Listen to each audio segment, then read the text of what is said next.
Today I'm reading a flyer called Take a Stand Against the Klan and Nazis, and it's for a demonstration on June 27th of sometime in the 1980s. And here's a picture of the Black community confronting the Klan in Jacksonville, Florida.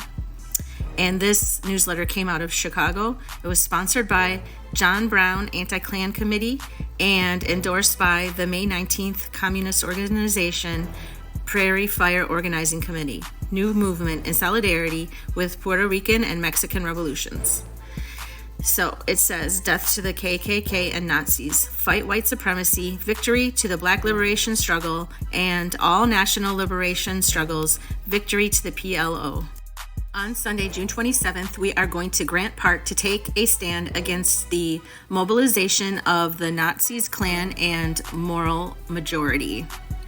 We urge all progressive people to join us to oppose this white supremacist rally and to express our solidarity with the national liberation struggles that are leading the struggle here against fascism and repression.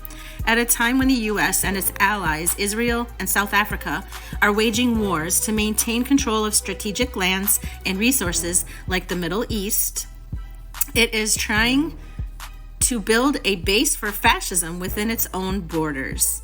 Chicago opened its official doors to the Nazis and the moral majority as part of an overall strategy to organize a base among white people to fight for white supremacy, Western ideals and civilization and family, and the right of white people to control land and every aspect of society. This movement is organized to attack the national liberation movements within its own empire, which are the greatest threat to the continued existence of the system of U.S. imperialism. Historically, the rise of fascism in Germany and Italy was the response of an imperialist system in crisis that needed to consolidate its population to wage imperialist wars to maintain domination of strategic lands and markets. The virulent anti-Semitism, anti-communism, and anti-gayness was a key Nazi strategy to destroy all dissident movements. But in the U.S. in the 1980s, the growth of police terror, the Klan, Nazis, and moral majority is fundamentally about movements being led by the highest levels of the U.S. government, like the CIA and the FBI. They exist to carry out genocide against the colonized nations within the U.S. empire.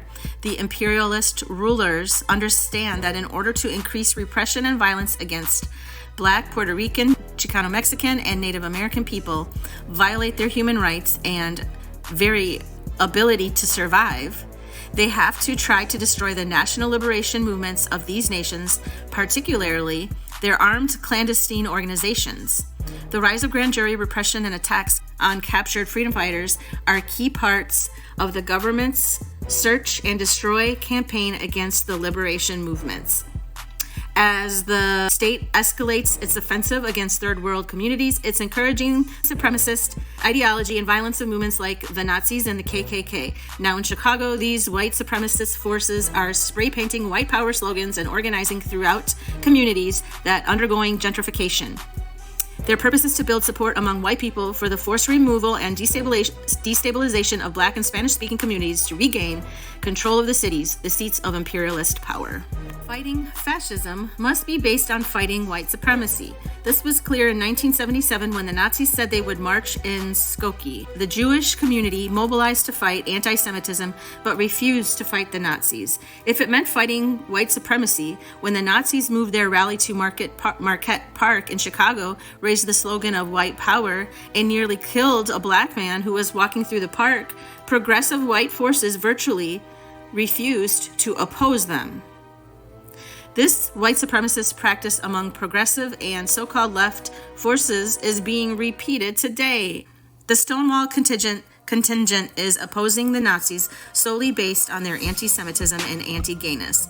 This has given legitimacy and strength to Zionism in the name of opposing anti-Semitism. This is happening at a time when the World Zionist Movement is mobilizing behind Israel's terrorist invasion of Lebanon. We condemn the Zionist invasion of Lebanon and are in solidarity with the right of the Palestinian people to regain their homeland. by any means necessary. We support the leadership of the Palestine Liberation Organization, PLO. We condemn Zionism and white supremacy and as an integral part of the imperialist system and defense of white settler colonies. In the face of growing fascism, the Puerto Rican independence struggle, the struggle for the socialist reunification of Mexico, and the new African independence struggle are moving to consolidate and advance their movements. Last month in Denver, these revolutionary forces came together to develop national strategy and program against fascism.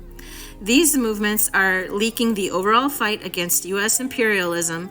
Their victories will mean death to the Klan and Nazis. They offer white people a revolutionary alternative to the fascist mobilization. We oppose attacks on lesbians and gay men. We oppose anti-Semitism and all forms of bigotry and prejudice.